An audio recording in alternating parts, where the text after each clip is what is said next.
Hey guys, Chase Kosterlitz here, and this video is the first of many stand-up paddle surf, foil, and race tutorials that you're going to be able to apply to your time on the water, whether you're a stand-up paddle racer, surfer, or foiler. These are basic technique mechanisms for paddling and turning that I originally put together a few years ago for stand-up paddle racing, but they apply to all these disciplines and really almost equally as important. A lot of people think if you're surfing or foiling, stroke technique doesn't matter, but if you want to catch a lot of waves, downwind foil, have more fun on the water, prevent injury, you're going to want to implement these techniques. And it's really a deep dive from my time as a professional racer, where I raced for about 7 years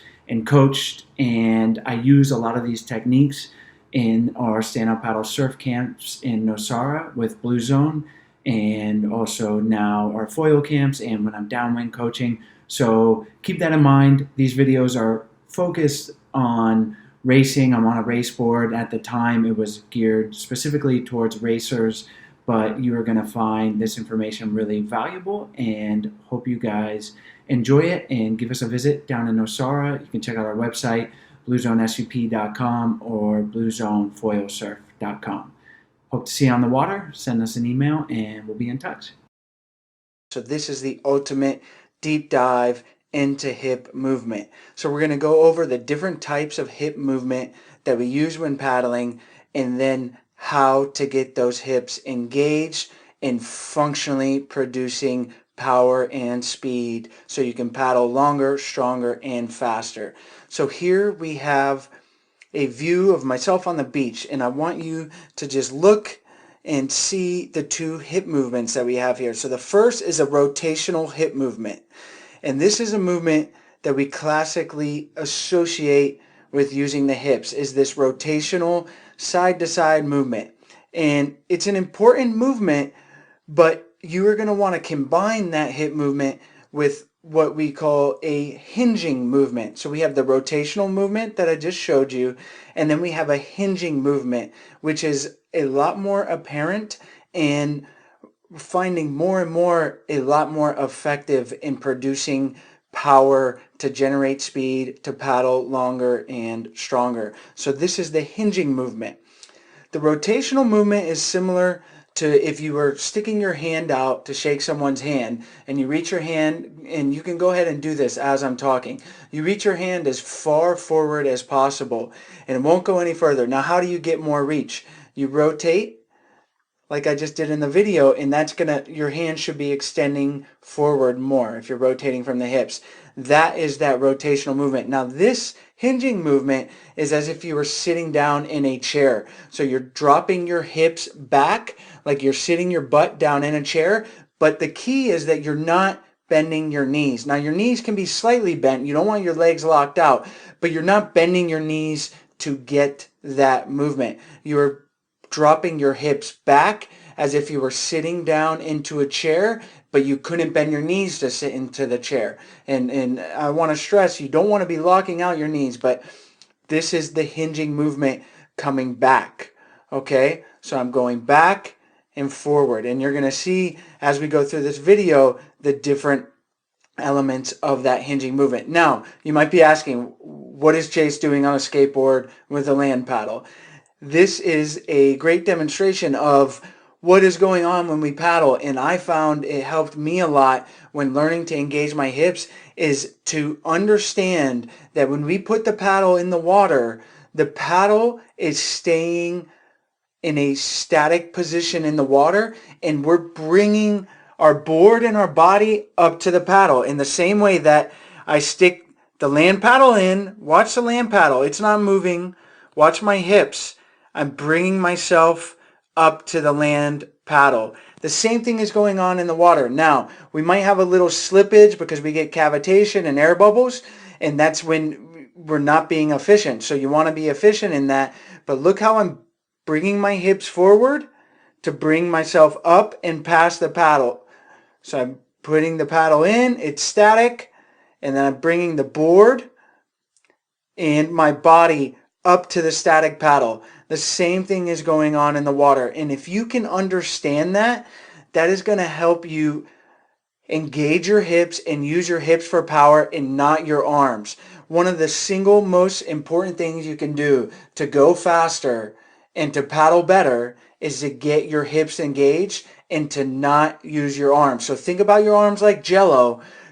Don't let your arms do any work. And we talk about doing a drill where you very loosely grip the paddle and you really try to get those hips engaged and visualize the paddle is going into the water. It is not, you're not pulling the paddle through the water. You're pulling yourself up to the paddle, just like I did in the skateboard video. And that's going to help you hopefully visualize that and engage your hips more. Here we have a view of me paddling from above, and I really like this view because it'll show you how much hip movement we really have going on. So I want you to look, and I'm going to play this forward. Look in the middle of the board here. You're going to see my handle, okay? And I'm just going to zoom in so you can see that. That's my handle. Keep an eye on that black handle throughout this section of the video. It's disappearing and then it's appearing. So I'm going to slow this down. The handle is gone. As my hips come back, my hips come forward. You can see the handle. Back, the handle disappears. Okay?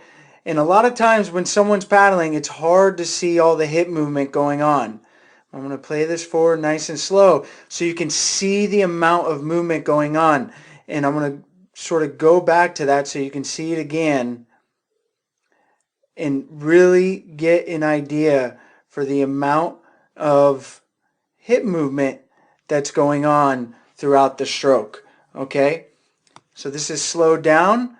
Look at that handle. Look at the amount my hips are moving. I'm driving back from that hinging motion and getting the power from my hips. Our hips are the biggest joint in our body. They're the most well protected, the strongest part of our body as far as joints and our legs. And we want to be using that to our advantage. So really understand that hinging motion. Hopefully that overhead view gave you a good shot at what is actually going on, the amount of movement that is going on from that hinging motion. So now I have a side view, and I want to show this to you because it's just another look at the hips. You can't see nearly as much movement as that above angle, but the same thing is going on. And look at my hips. They're driving back. And now as I come forward, look at what my hips are doing. They're coming forward. If I'm not bringing those hips forward and pointing my pelvis forward, then I have no room to go backwards. A lot of times some people, they stay engaged back with their hips back, and then if you're not bringing them back forward during the recovery, then you're not going to have the room and the hip movement to drive backwards. So during my recovery, I'm bringing the hips forward, and now you'll see my blade's in the water, and now the hips are driving back. And now I want you to pay attention to the exit. I'm initiating the exit as my bottom hand hits my thigh. All right, more or less that's where you want to be going, and you want to check out our technique breakdown videos to see some examples of getting that exit. But talking about the hips here, the bottom hand is hitting the thigh. My hips are now slowly starting to come forward. It's actually happening very fast, so it's hard to see in the video, but my hips are actually the mechanism that is sort of popping my paddle out from the exit and initiating my recovery and bringing my hips forward as I come to the catch and then driving back again. So my hips are actually leading my paddle. Even though it kind of looks like my paddle is leading the hips, my hips are shooting forward as I come to the catch, and now I'm driving back again. I know this is a lot of information to absorb, so definitely play back these last couple scenes and understand that the hip movement and visualize what is going on. Because the next thing I want to share with you is that not only are our hips producing power during the power phase, but it's producing a rhythm and a momentum on our board. And what I mean by that is our board is decelerating during the entire recovery phase. So I'm accelerating through the power phase. It's pretty clear that the board is accelerating, but then once I release that paddle, the board is going to slightly decelerate. We have a little bit of glide, but because of the friction of the board in the water, we're going to decelerate. And as I come up here and as my hips shoot forward, the board will actually slightly accelerate again. And I don't know, you can almost see it right there. Okay. I don't know if you see that little bit right there. Okay.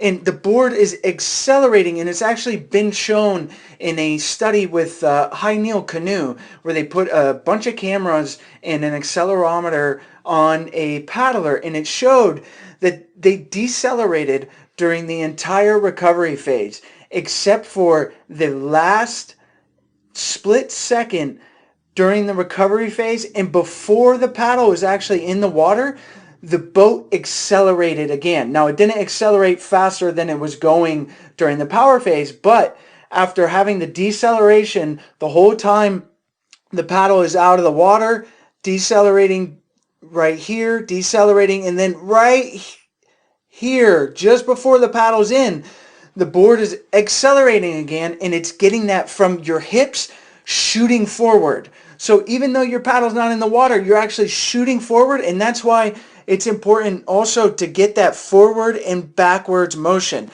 You don't want to be doing that motion just for the sake of doing it because you're going to be burning energy unnecessarily.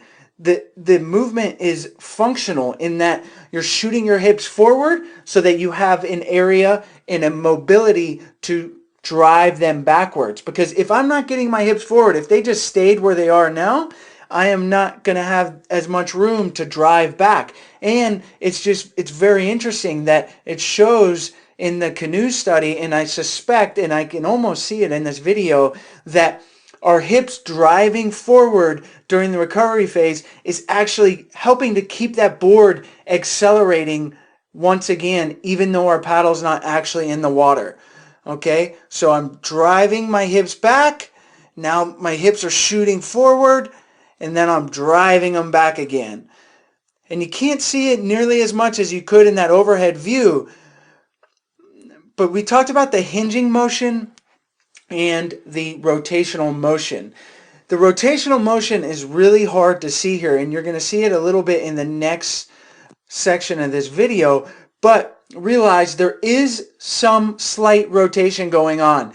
But I've found that the most benefit can be derived from the hinging motion. But you want to do a combination of the two, and the exact combination is going to depend on the paddler, their skills, and what is comfortable for them. So test out the rotation, test out the hinging, and find what is most comfortable, but realize that the hinging is going to be producing a fair amount of power for you and is something that I found very useful, and a lot of other top paddlers are employing this hinging motion. So in the next frames, we are going to see a front view. And what I want to point out here is everything that I've talked about throughout this video, but also what you can see a lot more clearly at this angle is that my knees are not bending. So even though I have a lot of body movement, my hips are driving, my knees, I'm not bending up and down. So if you're standing in a room and you go to sit down in a chair, you don't, and you can even try this as I'm talking or after, try sitting down just by bending your knees. It's kind of awkward and it doesn't feel very natural. So you want to be sitting down by driving those hips backwards. And you can see in this video straight on, yeah, my knees are bending a little bit, but they're not, it's not what's producing my up and down movement. That up and down hip drive is coming from my hips hinging backwards. And I'm driving throughout the power phase with my hips. So I know, like I already mentioned, this is a lot of information, but it's super critical that you get your hips involved. If there's one thing you can do, it's get your hips involved. Relax your arms. Think about bringing yourself up to that static blade while maintaining connection, not letting the blade, you're not pulling your arm through the water. You want to keep that bottom arm relaxed. And like I said, you can watch our technique breakdown videos to get more information on that. But this video, I wanted to really just zero in on the hips because our techniques are so complicated and there's so much going on. It'd be an hour-long video if I tried to do everything at once. So watch this video again, concentrate on what I'm talking about, maybe watch what my hips are doing more, and then try to engage your hips when you're paddling. Relax your arms, lightly grip your paddle, visualize bringing yourself up to the paddle that's stationary in the water. In the same way that a cross-country skier, they're planting their poles and then they're driving themselves up to the poles by thrusting their hips. It's a very similar motion. That's what you want to be visualizing, getting those hips engaged.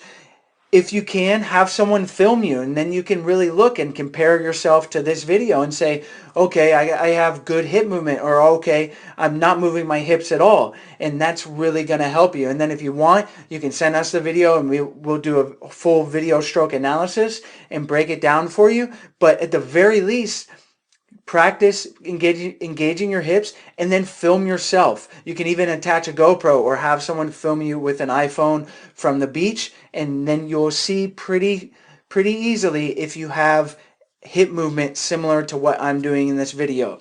I hope this helps you guys. Practice on the water, get those hips engaged, and thanks for watching.